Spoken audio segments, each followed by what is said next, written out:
action.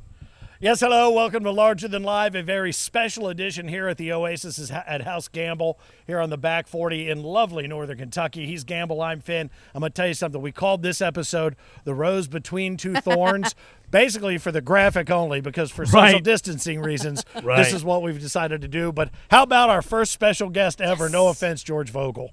Right. So excited. All that special. Well, he brought bourbon, so that was the only reason he was allowed to come on the show. Guest. So, yes, Kathrine Nero. Welcome. I'm so glad to be here. This is gorgeous, the Back 40 here. Thank you. Fantastic. Yeah, well, we're glad to have you because in light of what's been going on for months here, everyone is pivoting on a day-in, day-out basis. And you've kind of started a couple years ago, but I think you've maybe done the ultimate pivot, which we'll get to. Yeah.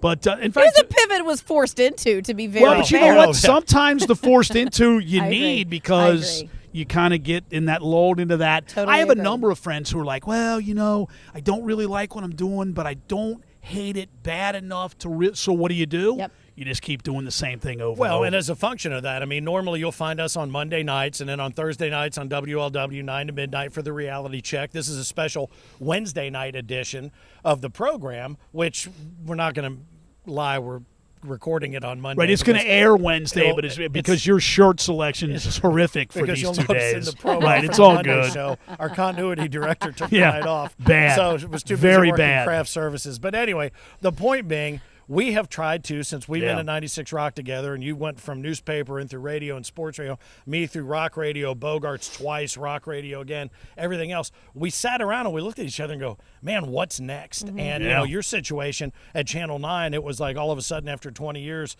you show up and you're like, Yeah. how come this thing's not working anymore? Exactly. I always used to say, hey, at least the paycheck cashes and my key card works. And then one day, neither of those happened.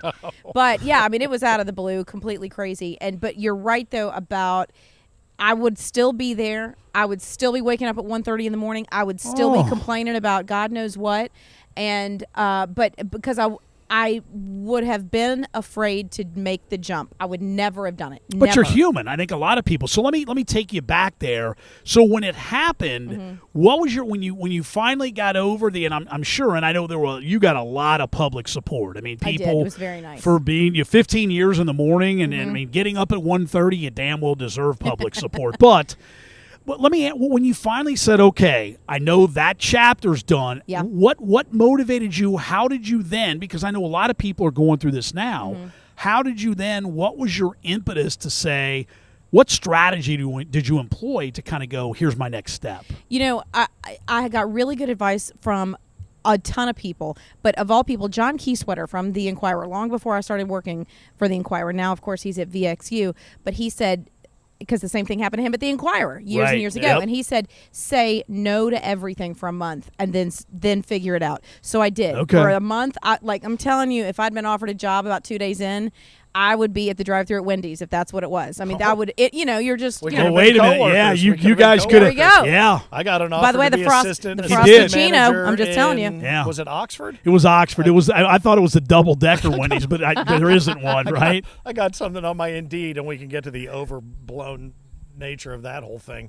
It said, there's an opportunity as the assistant manager of the Wendy's in Oxford. And I'm not disparaging Wendy's, but I'm like, did they just see that I went to Miami and thought this will be it? I wanted to this is great. But so, to your point, I mean, you don't want to take that knee-jerk reaction and go, I'll take it. Because something may just be blown right by you. And then after about a month, I started realizing, and I'm a paper person, so I'm like writing everything down, like brain dump style, and I realized what I liked about what I was doing and what I didn't like about what I was doing. And I don't think I was really clear on the stuff I didn't like before that moment.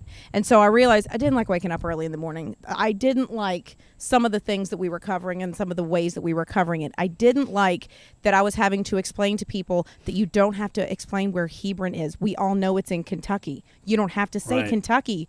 And because we were getting inexperienced producers, inexperienced reporters, many of whom tried exceptionally hard, but I felt like my job was to make sure everybody knew everything because they didn't have that institutional knowledge. Yeah. So, and I realized that, and that's just from being somewhere for a length of time.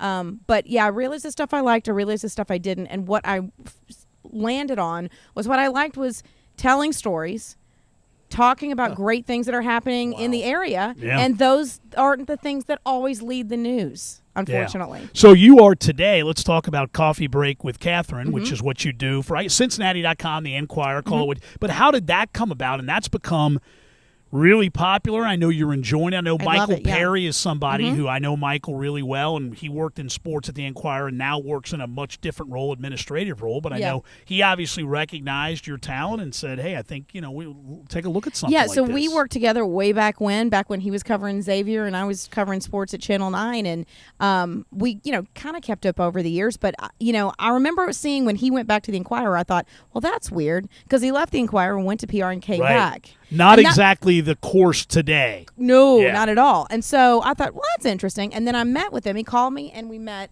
And it's the first question I asked him. I'm like, so why did you get back into it? And he was so excited about the change in leadership and the change in what they're doing over there at the Enquirer. And Burl Love, who's back as the editor, who I also worked with when I was at Channel 9.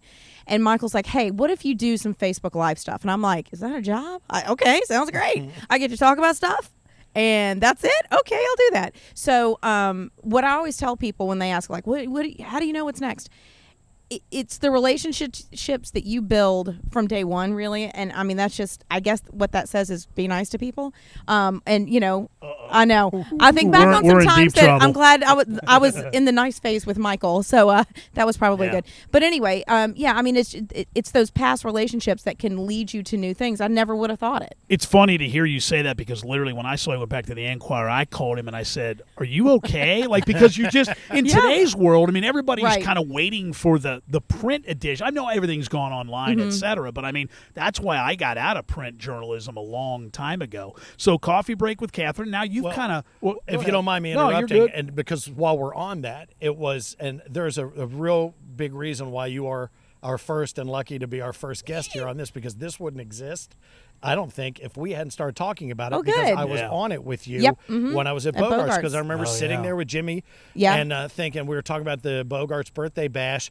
I saw her come in, set up. She put her key light up. She put her phone up, and she goes, we're ready to go. Here's how long we've got. Are you guys ready? We're ready. Boom. She broke it down. She goes, thanks, see ya. And boom, I got 2 or 3 more places. Here's what you didn't see immediately after I left. I forgot to close my trunk, and I drove off past Bogarts and all of my stuff. Seriously? Yeah, and this girl's like waving me down. I'm like, what? And I turn around, I'm like, oh, yeah, there's my light in the middle of the... It was fine, though. It was fine. But, yeah, so I don't have all my stuff together, but I'm close. But watching you do that, I sat there. I remember that day going, huh.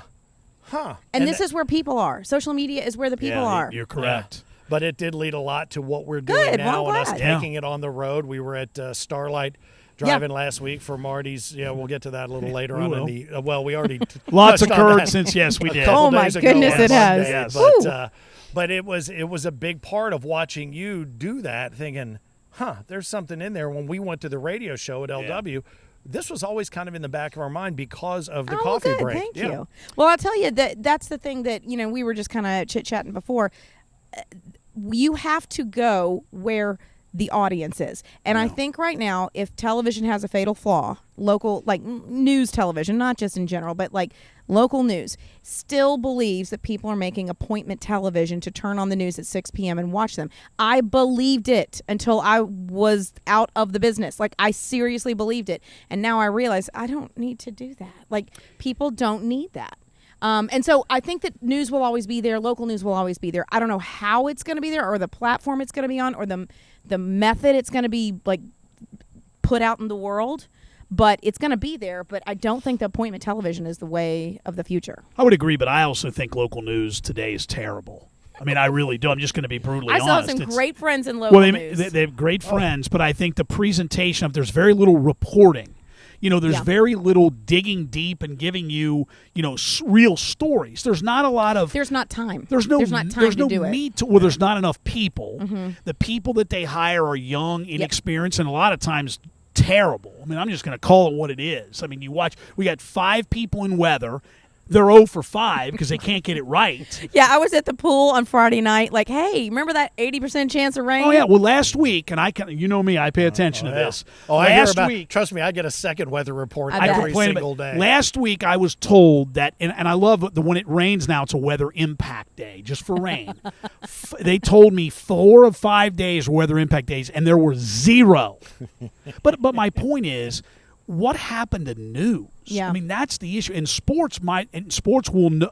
I don't know how much longer, not much, before I think it's completely gone. I really do. The thing about covering news in a television newsroom is you're exactly right. There's attrition. So when those people leave, they're not replaced.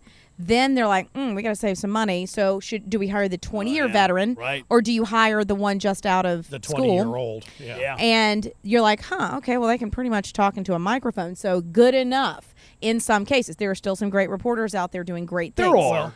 But what's Not enough. happening is not only do you have that happening, in addition to that, some of them are shooting and editing their own stuff. Correct. And they're having to go to 2 and 3 places to get the story. So a story that would have taken 2 people 3 hours to put together, and then I can start on another story while my photographer / editor is editing that. They're doing all of that at once. And also, and I'm telling you, there were many a sports game, a football game, Friday night football game specifically, where I'm like, I am not staying till 1 a.m.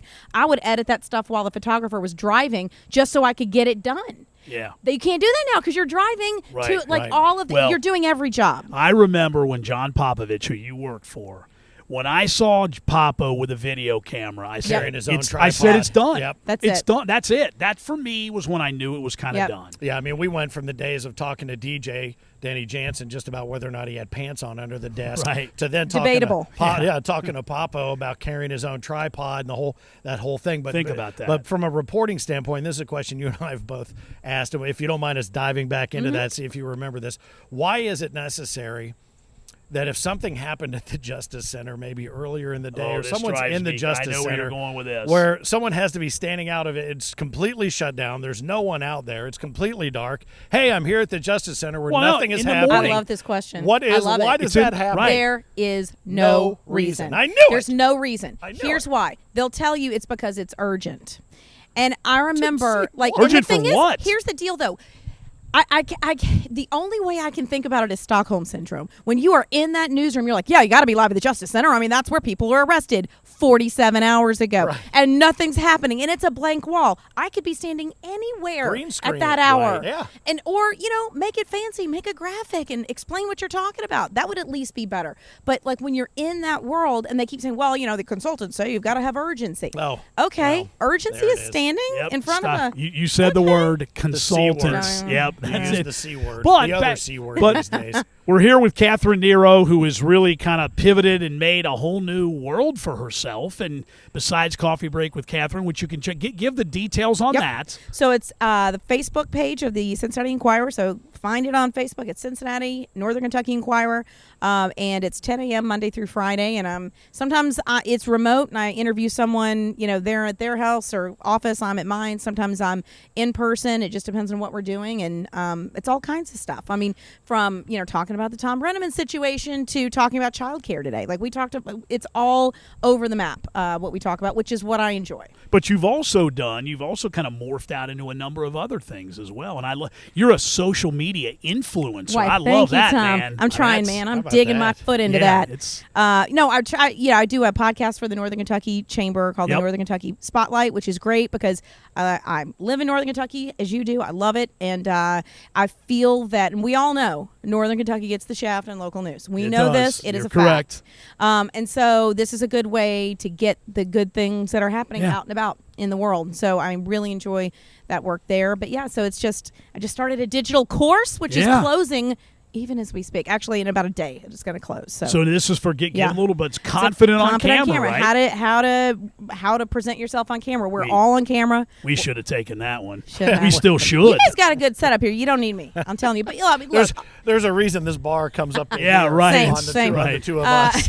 but yeah, so it's about how to look and feel your best, present yourself your best on camera, because that's how we're all judged right now Yeah. on Zoom calls and everything else. So Well, I tell you, as we continue to talk about how we're pivoting and what we're doing, one of the things that we want to do is kind of do what you're talking about, and that's we want to go out and show people how to do it, because if you're not thinking about what you're going to be when this all shakes down, and we've started to know he coined a term called it the Excusatron 3000, which is everybody using the C word as their reason why they don't know what's going on, we're not sure just yet or whatever. Well, now things are starting to come back into focus, and you're starting to realize what those people were doing. Nothing. Well, and that's the problem. You're exactly right. They weren't preparing. You're exactly right. And you've seen a lot of furloughs, and suddenly people are like, wait a minute, we're still getting the same amount of work done with only a third of the people here, or whatever it might be. So that's a concern. I worry Huge about concern. I worry about real estate. Like how many commercial floors, real estate commercial in real particular, estate. How many floors of an office building do you really need when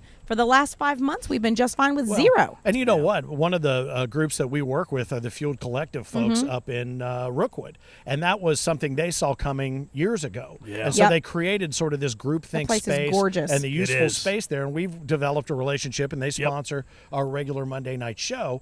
But it's exactly what we're talking about. It's seeing something coming and don't go, what is that bright light coming at me? Oh God, it's a train. And being smart enough to jump off the tracks or hook your new invention to the train that's wind powered and make it go. You know what I'm saying? And that's what we're trying to figure out. How do we help people see that? Even at our advanced age, we still feel like we have really good insights. Well, I think your advanced age is like, to me, I always say, I'm like, well, thank God I got fired at 45 and not 55 or older, because like, I don't know that a woman, frankly, at 55 could find a media job. I don't know that that's possible. And so I think that whatever your age is, there's still, if you still want to work, you got to find that work and figure out how to manipulate what you've done so far into working in that capacity. And starting now is huge. And like, I'll say the one thing that I wish I had thought through, and I didn't know it was coming, right? I mean, I was fired. It was out of the blue. I had not a single contact, not a single email. They shut my stuff down immediately. I had nothing. And that's your lifeblood. And I'm like, well, I remember where they work, but like, you had just the effort of having to find every email address and every phone number or whatever it is. The stuff that was in my phone, I had, but I mean, the stuff that was in my work email, I never thought, like my work computer, I didn't back that stuff up. I had none of that. And I probably could have sat in the newsroom like a loser after I'm cleaning out my desk for an hour. Like, I'm just backing up all my Word documents. I'll be here for, I'm like, no, thank you. Over here with my PST no, thank you. files. Yeah. Oh, what do you mean I'm not allowed to take those? Oopsie. Yeah. So I'm like, that was the one thing. If you're considering it, just kind of like think ahead. Just think ahead, download those contacts, and just keep them somewhere safe. Always be prepared to be shown the door. I'm telling you right now, it is not a crazy thing to be to think about. Today, are you kidding me? Yeah. I mean, it's so. Let me ask you: was there, since you've pivoted and it's been 2 years, was there a time? Was there an instance? Was there something you did where you said, "Man, I couldn't be any happier that this actually occurred"? Okay. Was there yes. one instance? And my daughter is sitting right there, and I think she can attest to this. I am sleeping like a normal human now. And they're like, wow, you're so much nicer. Like, you're not awful. And I didn't, it took me like 3 or 4 months, and it was like a light bulb went off in my head. I was thinking clearly. I wasn't like foggy or bitchy, or like, I was just like a normal human, like for the first time in their lives. I had never worked a normal first of all, I'd never worked a normal shift since I was 15 years old and started working. Never worked 9 to 5, not a day in my life. It was weekends, it was nights, it was mornings. And I was like, this morning I woke up at 6:45, like, hello, I got to sleep in. This is awesome. Like, it was crazy. It's crazy now that I'm actually getting enough sleep. That's what did it for me. And then that's when my brain started firing. Well, I'm always intrigued to ask people this, because 1:30 is not, you're not getting up in the morning, you're getting up in the middle of the night. Yeah. So how long did it take? So when you were the 1:30 a.m., what about the 2 days you were off? What did you do? Did you keep on that same? No. I would See, sleep in. I know you do. Yeah. I couldn't. I would sleep in, but I mean, I would still wake up at like 7:30 or 8. No, that's pretty good though. Yeah, I mean, I think. But yeah, I mean, I would go to sleep at 10 though. That's the thing. I would go to sleep at 10 and wake up at 1:30, and then I would take a nap in the afternoon. Well, you'd have to. There's no way. Well, maybe that's why you only 3.5 hours and then a nap. That's not enough. Perhaps that's why. Yeah, that might be the reason. Boy, and while you were doing all that, you guys went to HD, which probably made it like, excellent outstanding. Excellent Even points. better. Now I need to get up at 11. Gotta slap on some more paint. Yeah, the other part of it is I felt like my whole day I was rushing. Like, gotta rush to get home so I can rush to take a nap and rush to wake up to get the kids from school and rush to make dinner and rush to go to bed. Like, everything was just like on hyper speed. Now there's extra time because I don't have to get up at 1:30. Well, you said something that I thought was interesting because I left Bogarts voluntarily. We had an agreement. It was time for me to go back on November 1st, and you know this as well as anybody. And I said, I just need to go reset. I needed to get out of the concert security business, basically. I said, you know what I'm going to do? I'm going to give myself till my birthday to just woosah. I'm going to exhale. I'm going to look around, see what's going on, and then I'm going to dive back into the job market on my birthday. My birthday was March 10th. Oopsie. And the world went to hell in a handbasket, I think, at March 10th and a half. But I will say getting out of the concert business may have been a good move prior to that. And now all of a sudden I look like some sort of swami. Yeah, but yeah. the thing is, I feel like now, like I got a new puppy and I love I'm all the different things that it's like I'm not as big of a dick as I know That's that exactly I was. it. And I know I was too. You know? Even my husband's like, you're much nicer now. I'm like, yeah, I know I am. I'm always nice now. Tell me, No, Mom, it's what true. more It's nicer I 100% am, true. damn it. So what advice would you, so if there's somebody out there that's kind of thinking, no, maybe now's the time, but yet you're falling into that, well, it's not all that. What advice would you give them, and what's a good course of action you think for them to take to maybe explore something completely different? I think the side hustle is the way to go. Start it when you're working, because I know right now there is not a soul alive who's like, yeah, I'd like to give up my paycheck, please, in the middle of a pandemic. Yeah, right. Quit my job to try something new. No one's doing that. I get it. I totally understand. But especially if you're working at home, and now at the very least you're saving your commute time, right? And this is the way my brain works. I'm like, it's a 20-minute commute. Guess what? That's 40 minutes. I can spend 40 minutes doing something else to get me advanced to the place I need to be for this other thing I want to do. Now, I also know a lot of businesses, especially if it's something close, might not enjoy that moonlighting aspect, but there are ways, I think, to at least prime the pump. You know what I mean? Like to get it going before you have to take the leap. And I know right now it's really difficult because if people have jobs, maybe it's been on furlough, maybe they're worried about, are these going to be around in 6 months? Because I think the trickle down from this we aren't going to see for a while. I agree. Well, and I would tell you that's exactly what I did to start my painting. I do this art business called Colorverse that I started actually before the pandemic. It was, early December. And I said, same thing as you. I said, I could sit here and watch 2 more episodes of Seinfeld, or I can get up and activate this web address that I've had for 3 years that I haven't done anything with. I figured out what GoDaddy was and how that worked, how to do that on Facebook and so on and so forth. And then I really enjoyed the painting. So that's been its own reward. And that was my question, is now that have you rediscovered a hobby or something that now that you've figured out professionally what you enjoy doing, is there something that all of a sudden kind of reemerged that you really enjoy doing? Yeah, that's a great question. I think that I don't have hobbies necessarily, unless drinking counts. Does that count? But I listen to so many podcasts. Like I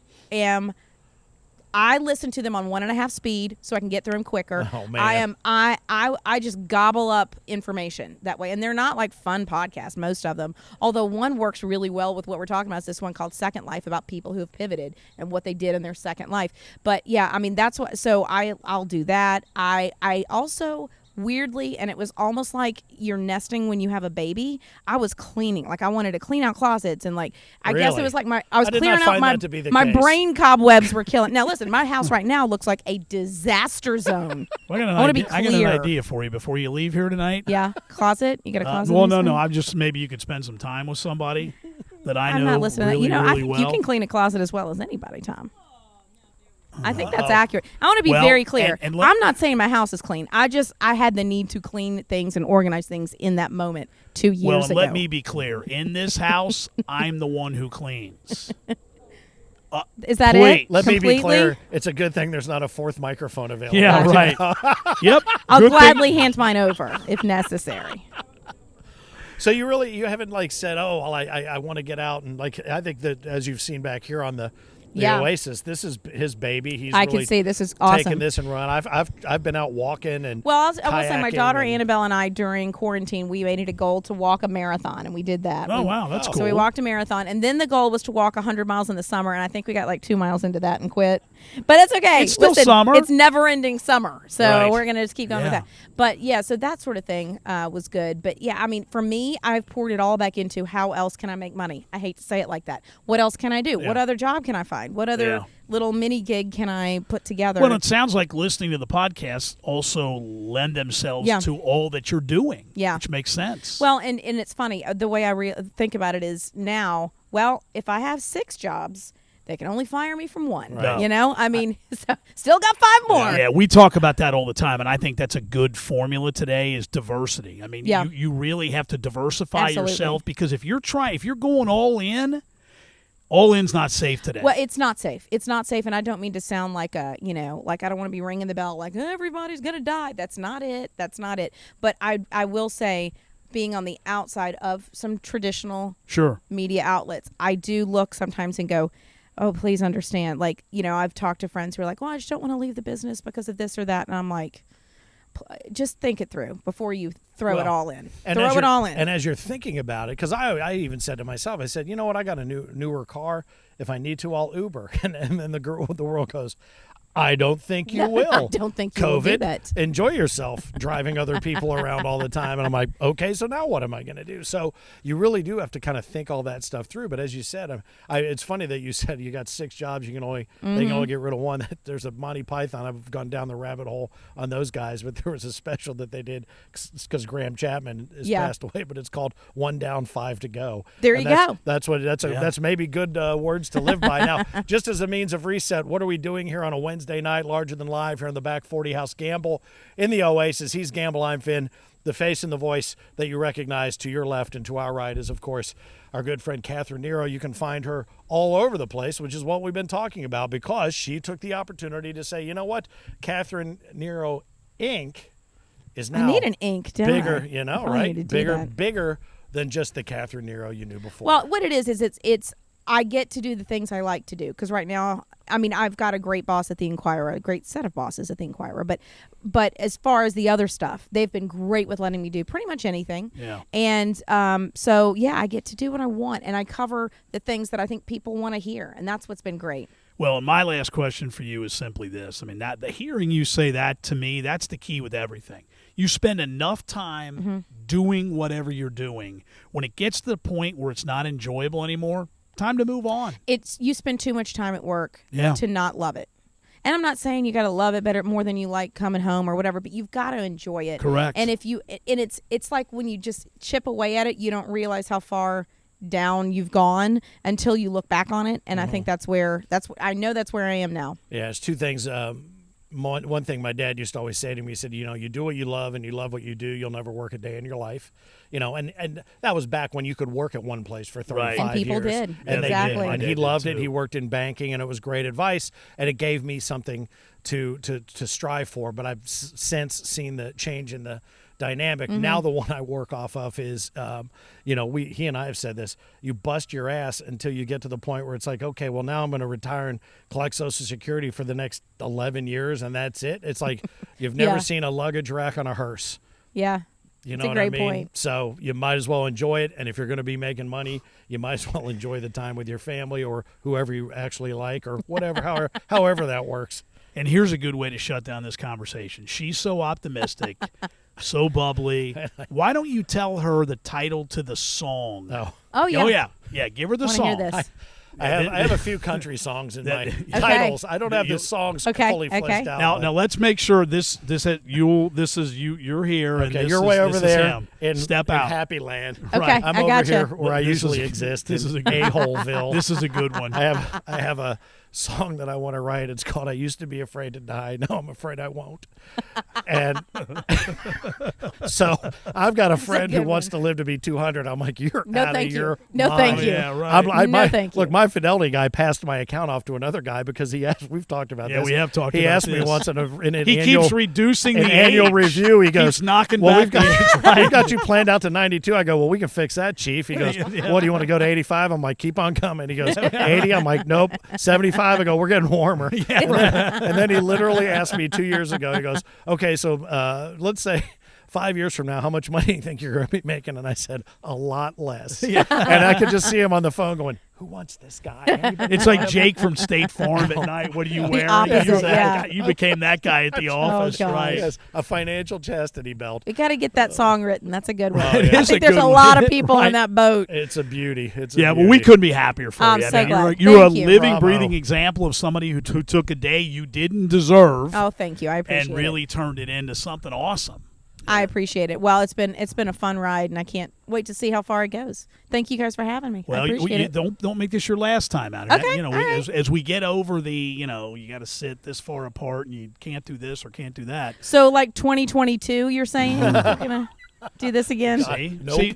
see, we I don't want to go against No. Fidelity. It's guy. rubbing Right. off on me Nope. already. Call Fidelity and tell them give me one more good. You know what, I'm gonna yeah, have- one more. One more please. year. Right. The way I Blow it look all. at it, Ralph, I'm going to have a hell of a next 18 months. Right, yeah, there you go. Yeah, right. That's all we got. I forgot. Oh, my It's daughter's all my good. beneficiary. She better make a Yep. couple quick calls. There you Yeah, go. right. But thanks, appreciate Thank it, and you. best Thank of luck. you. And don't be a stranger. I won't. Thank you guys. All right, there you are. Our first special guest, Kathrine Nero. Woo! Again, give that time again. Check it out. 10 watch it. o'clock, Facebook page, The Inquirer, Monday through Friday. Right? Okay, there you go. And since she's a social influencer, I'm sure you can expect Right. this whole thing to go through Oh, yeah, I the guess I should roof. take some pictures while I'm here. And Yeah, I'm gonna do that. wait, from Kathrine Nero next week, Andy Furman joins us. Oh, Yeah. this is awesome. He does. Furball. You think you're getting out in an hour? right? Furball. We No way. better put aside some. Yeah, Furball. That show will be on Tuesday and Wednesday. Yes. It's just going to kind of go. I had him out to Dixie Heights High School last year. We were doing a tailgate prior to one of the Skyline Chili Crosstown Showdown games, and I got him somehow talking about his high school, and he started talking about some guy who was a murderer, like in his high school. And I'm like, oh, All right, maybe Took a turn. maybe we'll switch seats. Go for this Colonels. one. yeah, right. Maybe No, but next I'll week- tell that it's a great story. Oh, I'm sure. it No, is. but it's somebody. No, it's somebody who graduated from his. It was in his class. Who's somebody you will know. I can't remember the name, but it's like a famous A famous murderer. Famous murderer. Which makes Thank it you. better. Even So, better. time. We're done. Thanks to Kathrine Nero for joining us. Thanks to you for watching. And again, reminder: don't forget check us out Mondays for our Facebook Live 7 o'clock. And share, and subscribe because we have a customized URL on our, At- Whoa, fancy pants. on our YouTube. on our page. YouTube. See, I See, wanna how make about sure- that? This I is don't know just- what the hell that means. Yeah, but you I've do. That's learned to good say it. stuff. That's Yes. good stuff. Yeah, if you It's don't all mind good. sticking around, maybe we'll do a little tutorial. Yeah, there you go. All right, guys. Thanks, Kathrine. Thanks, Thank you, Kathy. guys. Cheers.